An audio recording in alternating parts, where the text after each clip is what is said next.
Live from the Innovation Park on the campus of Penn State University, this is PSN News. It's Monday, November 11th. Tonight we'll bring you our coverage of Election Day on campus last week, as well as new developments in State College's potential new mayor situation. We also have more on a U.S. family tragically killed in Mexico, President Trump's forced settlement to go to a nonprofit, as well as your entertainment and sports. Stay tuned.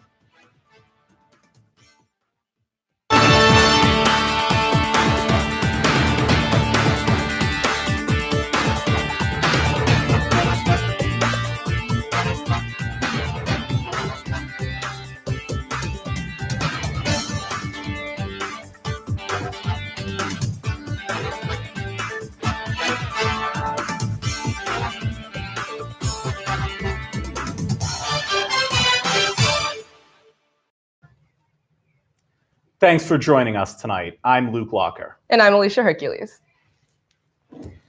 Penn State's troubles are far from over when it comes to the Jerry Sandusky scandal. A recent audit report shows that the university has paid out $118 million in settlements to the victims of the disgraced ex-football coach. $4 million of those dollars were paid out this fiscal year, 2019. The audit goes on to show that additional claims may very well be filed against the university in the future. Sandusky was sentenced to 45 counts of sexual abuse in 2012. Centre County will be opening its first walk-in mental health center on December 1st of this year. The mental health center will be located at 2100 East College Ave in the Saltwater of State College complex. The project was approved in early August after the Center of Community Resources agreed to a contract of $694,981. Natalie Corman, the County Director of Mental Health, Intellectual Disability, Early Intervention, says the opening center currently depends on state licensing.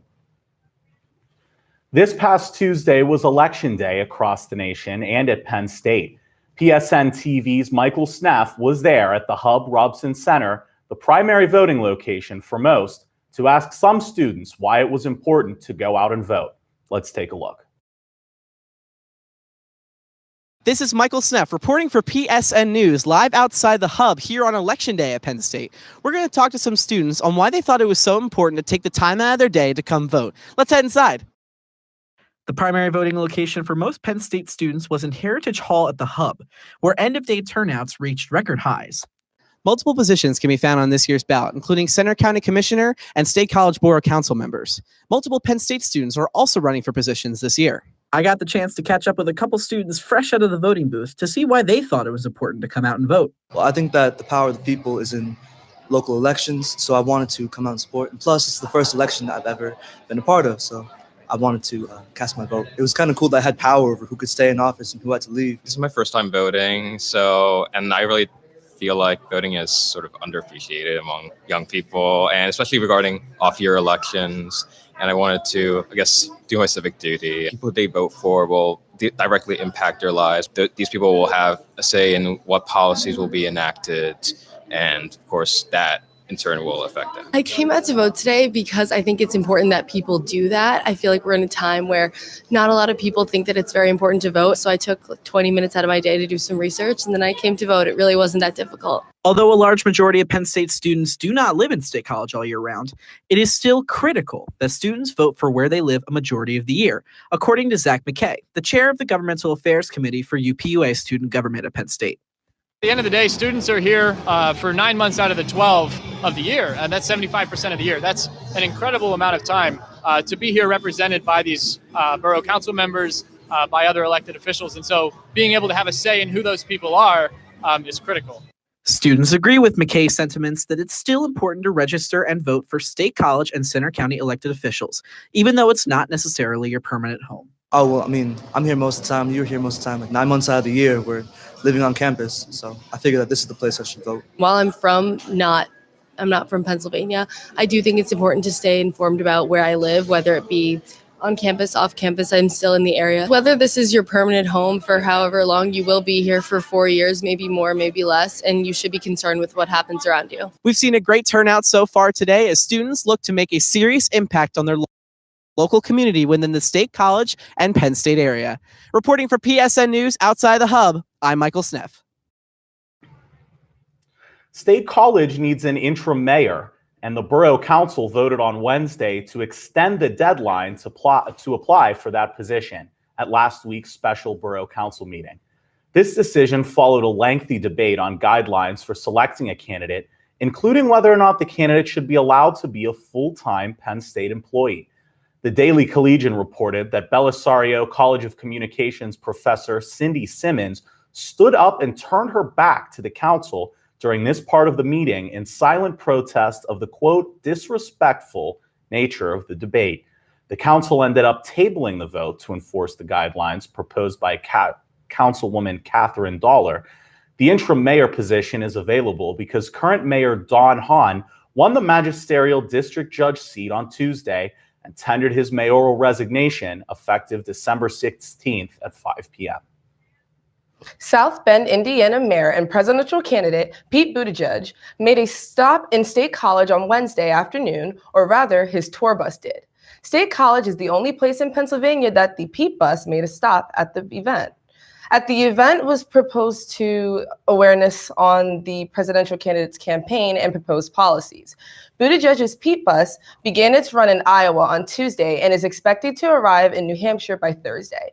Buttigieg himself was not in attendance in State College. Stay tuned because after the break, Kaylin Dunning will bring you the latest in entertainment. Welcome back to PSN News. I'm Kaylin Dunning with your entertainment update. The American Shakespeare Center brought its 2019-2020 national tour to Penn State with a performance of William Shakespeare's A Midsummer Night's Dream. The performance took place at 7 p.m. on November 7th at the Eisenhower Auditorium. The event was sponsored by Penn State's Department of English and admission was free and open to the public. The center's play featured the beloved Shakespearean classic with a supernatural New Orleans twist. The production presented original music, drawing inspiration on bluegrass and bebop musical styles, which sets the scene for the comedic twist in the magical Louisiana Bayou. World-famous violinist Itzhak Perlman is set to visit Penn State's Eisenhower Auditorium at 7:30 on November 14th. The evening will feature a special performance from Perlman, as well as stories and projected film and photos celebrating his prolific career as a musician. The Israeli violinist will be joined by pianist Rohan De Silva, whom he has had a long-time friendship with. This will be the musician's fifth concert at Penn State, with his first being in 1971. Perlman is an acclaimed musician with an expansive collection of accolades, including 16 Grammy Awards, a Grammy Lifetime Achievement Award, 4 Emmys, and in 2015 was honored with the Presidential Medal of Freedom by former President Barack Obama. Award-winning short story author Callan Wink visited Penn State last week to share one of his unpublished stories to students and faculty. PSN TV News field reporter Angelica Singer was there and can tell us more. Hi, my name is Angelica Singer, reporting for PSN News. Right now, I'm outside of the Foster Auditorium in the Paterno Library, where writer Callan Wink will offer a free public reading, which is part of the Mary E. Rowling Reading Series, which is offered by Penn State's Creative Writing Department. Let's check it out. A large crowd gathered Thursday evening in the Foster Auditorium to hear writer Callan Wink read one of his unpublished short stories, The Balking. Wink said his inspiration for The Balking was based on his hometown area in eastern Montana, where an oil boom is causing sociological and environmental problems to occur. I think the story that I read just feels more current and present in my own writing life right now. And so dredging up something that was in my book that I had finished years ago is less interesting to me than trying to involve myself into something that I'm actively working on, even if it's not maybe as 100% polished or whatever as some of my other ones. I'm more interested in it right now. Wink's stories have also been published in The New Yorker, Granta, Playboy, and Men's Journal, among many other publications. And he is also the author of the short story collection, Dog Run Moon. Audience members, such as Senior Jack Grossman, had a chance to ask questions after the reading.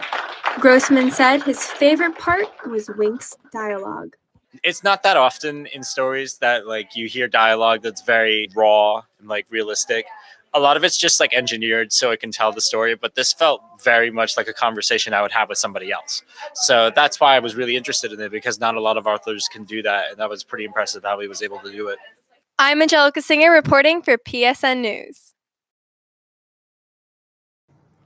Rapper Travis Scott hosted his second annual Astro World Festival in his hometown of Houston this past Saturday. The festival took place at the NRG Park across the street from the location of the old Astro World Park, which inspired Scott's 2018 album. Over 50,000 people attended the concert, with tickets being sold out before the announcement of the lineup. Scott released the lineup just a day before the festival with many high-profile performers, including Gucci Mane, Migos, Young Thug, Sheck West, and even Marilyn Manson. Chaos broke out at the start of the event, with fans climbing over the barricades and stampeding into the venue. At least 3 people were transported to local hospitals with minor leg injuries after being trampled at the show. The Astro World Festival became the largest single-day artist-curated music festival in the country.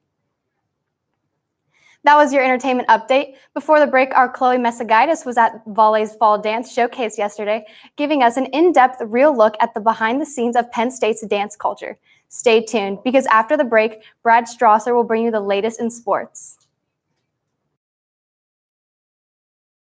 I'm Chloe Mesagaitis, and I'm here reporting live from Schwab Auditorium for Volley's Fall Showcase, Dreams and Daydreams. Penn State's Volley is an audition-based group of 173 members strong.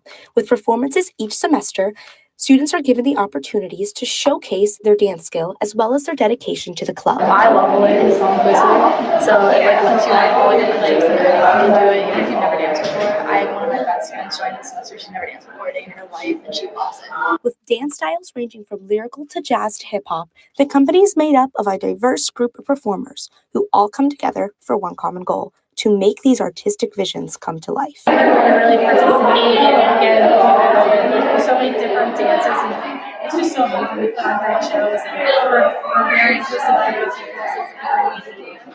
In order to make these visions become a reality, it takes a combination of hard work and determination to put these shows together. We have one technical class every week, and for each performance, you have to attend a rehearsal every week, and each rehearsal is an hour. Even though it takes a lot of hard work, the end product is definitely worth it. For PSN News, I'm Chloe Mesagaitis. Welcome back to PSN News. I'm Brad Strasser with your sports update. The Nittany Lions await their new fate in the college football playoffs now after falling to Minnesota over the weekend, ending their perfect season. They found themselves in the top 4 of the college football ranking for the first time since the playoffs have been established. However, the Gophers had other plans on Saturday and upset the blue and white with a score of 31-26. The Penn State defense had no answer for Minnesota quarterback Tanner Morgan, who went 18 for 20 for 339 yards and 3 touchdowns. Penn State football falls to number 9 in this week's AP poll. Number 3, Alabama also lost this weekend as well, so the college football rankings are set for a big change-up after a crazy weekend of big-time matchups. With a 2-1 win over the Michigan Lady Wolverines, Penn State women's soccer team won their 8th Big Ten tournament title in program history on Sunday. A tight game that will be taken to overtime after a second-half penalty kick from PSU's Sam Coffey tied the game at 1 apiece. Just 3 minutes into overtime, freshman Peyton Linehan found herself one-on-one with the keeper and chipped the ball over her head to win the game and the title. The Lady Lions improved their win streak to 9 straight games and have now secured a spot in the NCAA tournament with this title win. Multiple Penn State Belisario College of Communications alumni came back to Happy Valley last week to talk to students about their experiences with their first jobs in the industry. PSN News field reporter Gabriella Hornak has the story. Gabriella Hornak here with PSN News. I'm here inside of the Hintz Family Alumni Center, where Belisario College of Communications graduates are about to give their experiences with their first jobs. Let's head in and check it out. Communications students and faculty rushed into the conference room to hear 7 recent alumni give their presentations. These alumni have worked with companies spanning the entire industry, such as ESPN, Florida Today, NPR, and more. Sophomore Abby Johnson said she attended the event for her Com 260 news writing class. And as a requirement for the class, we have to write an article on what we learned from this lecture. The alumni touched on topics such as production, audio work, and investigative journalism. Called Wideman Kennedy. They do production for Nike. So if you ever heard of Just Do It, that was their slogan. Jim Kruger said that as a broadcast major, he was excited to attend the lecture, which was recommended to him by his sports writing professor. They both recommended me to go to this, and it sounded like something that would be helpful for me. Directly after the event, students were offered food and drinks while networking with the speakers. Once again, I'm Gabriella Hornak, and this is PSN News. The Seattle Sounders are MLS champions after beating Toronto FC with a score of 3-1 on Sunday afternoon. This is Seattle's second cup win in just 4 years, and this was the third time both Toronto and Seattle have met in the cup final in the same 4-year span. The game saw neither team score through the first half, but with the second half being totally dominated by Seattle. Goals from Kelvin Leerdam, Victor Rodriguez, and Raul Ruidez paved the way for the Sounders, and Josie Altidore could only find the net with just a few minutes to play before the final whistle. The crowd was also recorded as the largest for a non-concert event at CenturyLink Field, who also plays host to the Seattle Seahawks. That was your sports update. Stay tuned, because after the break, we'll have an exclusive interview with the executive producer from our sister show, Penn State Sports Night, Hunter Pitkoff. Stay tuned. Welcome back to PSN News. I'm Brandon DeWolf. Tonight, we have King of the Court, Hunter Pitkoff, the executive producer of our sister show, Penn State Sports Night. Hunter, it's great to have you here. Thanks for coming on. How are you doing today? Brandon, I appreciate it. I'm honestly honored to be in your presence. I'm honored to be interviewed by the great Brandon DeWolf right now, so I'm pumped. Thank you very much. So, you're a member of Sports Night. You're one of the leaders there, just as you are in our show, Appreciate sister it. show on PSN TV. So, can you tell us a little bit about the show and how you got involved? I'll be glad. So freshman year, I had zero experience with any broadcast journalism related stuff. And the cool thing about Penn State Sports Night is that you don't have to pay your dues or anything like that. You come in right away, and if you want to do something, you go do it. That's our motto. We're here to help each other, build each other up. And yeah, so my position now is executive producer. We are a student-run sports-based media platform. We put out sports segments. We also do podcasts now. We're trying to do some other fun stuff, get some merch potentially. And yeah, we're overall, for the most part, a great group of people. And, if anyone wants to join, I would highly recommend it. Awesome. So as a member of Sports Night, can you kind of focus on the show that you want to be a part of? Within the College of Comm, obviously there's going to be students that maybe somebody wants to do hockey, or maybe somebody wants to be a football commentator in their future. So can you kind of focus on what you want to do? Could you tell us more about that scope? There is no focus. That's the thing. You can do any single sport you want. We'll cover everything. Last week, our good floor director, Ryan Lamb, he was doing the Ocho, basically, talking about Formula One racing and Rugby World Cup. Did I have any idea what he was saying? No, but it sounded terrific. And we're not calling anybody back here. We'll cover any sport, anything, and we'll give you the platform to do it. So I know you're a basketball guy. Is that your favorite sport to cover? Why? Yeah, I'd say just because I grew up playing it. I grew up, playing basketball, and so for me, it's easy to talk about something that you've experienced, and B, that you're really passionate about. So for me, yeah, I go hoops for sure. Awesome. And I know you're a Lakers guy, so shout out LeBron James and the Lakers. Yep. And so I know you also do a podcast with our friend David Green, and that also ties into our College of Communications, kind of big family we have going on here in Comm Radio, kind of the radio equivalent of PSN TV, which this show is, of course, on. So can you tell us about that? Yeah, we're not really trying to jack anyone's thing or ever. Our podcast is our first year doing it. It's our own thing. But yeah, Plug it. Don't be afraid. Yep. So we got Ball Don't Lie. It's the name of the podcast you refer to me and my good friend David Green do. It's an NBA podcast. We just do it once a week, and it's about an hour long, and it's super easy to edit. You post it really quickly. It's a lot of fun. You get to talk about a lot of different things, and really get jiggy with it and have a lot of fun with it. So I really enjoy the podcast element that we did not have last year. So my last question for you is, how can somebody that's brand new to all this get involved? How can they come on? What's the first step here? Honestly, hit me up. I'm a pretty sociable guy, I'd say. Our social medias, it's PSSN TV for Twitter, and PSU Sports Night for Instagram. We also have a YouTube channel. It's just called Penn State Sports Night. It's where all of our content is. And yeah, if you want to hit us up, be free to do so. All right, well, thanks for coming on, Hunter. Appreciate Those are the plugs, and that's our interview. A Pennsylvania woman who said she was recently diagnosed with cancer received more than $10,000 from 2 online fundraisers, which claimed she needed money for medical treatment, travel expenses, and missed wages. The only problem is she doesn't actually have cancer. Jessica Ann Smith of Chester County, Pennsylvania, was arraigned last week on charges of receiving stolen property and theft by deception. The Chester County District Attorney's Office says it began an investigation after Smith's husband filed a police report claiming Smith was faking pictures, making up stories, and even impersonating nurses on the phone to deceive people, receive free money, and even get time off work, all under the guise of a cancer diagnosis she had never actually received. Smith was arrested on November 6th after being turned in by her own husband and released on a $10,000 bond.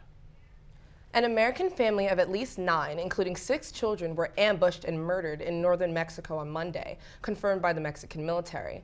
The family was traveling from the town of Bavispe in Sonora State to Galeana in Chihuahua State between 9:30 a.m. and 1 p.m. local time when they were attacked by a group of armed individuals. The attack took place less than 100 miles from the Arizona border, a popular location for disputes between territorial cartels. The family's group of cars may have been mistaken for a rival cartel. The family's cars were found charred with the burned bodies of the family members inside. After the attack, Mexican officials will be working the case with the FBI on standby to assist with the investigation. Haven't been getting as many Instagram likes as you would want? Can't quite beat Kylie Jenner or Cristiano Ronaldo? Well, you may be in luck. This week, Instagram will begin testing a major change to their social media platform in which it hides the number of likes a post gets to everyone except the creator of the post. Instagram's Adam Mosseri says the change is meant to, quote, depressurize the platform and take pressure off young people to compete for positive feedback on their posts. The specifics of the pilot program, who it will affect, or how long it will last were left unclear. A New York state judge has ordered President Trump to pay $2 million to a nonprofit organization to resolve a settlement with the New York State Attorney General's office in connection to a civil lawsuit alleging the foundation unlawfully coordinated with the 2016 Trump presidential campaign. Justice Scarpella found that President Trump, quote, breached his financial duty to the foundation and, quote, allowing his campaign to orchestrate a televised fundraiser for the Trump Foundation in Des Moines, Iowa in January 2016.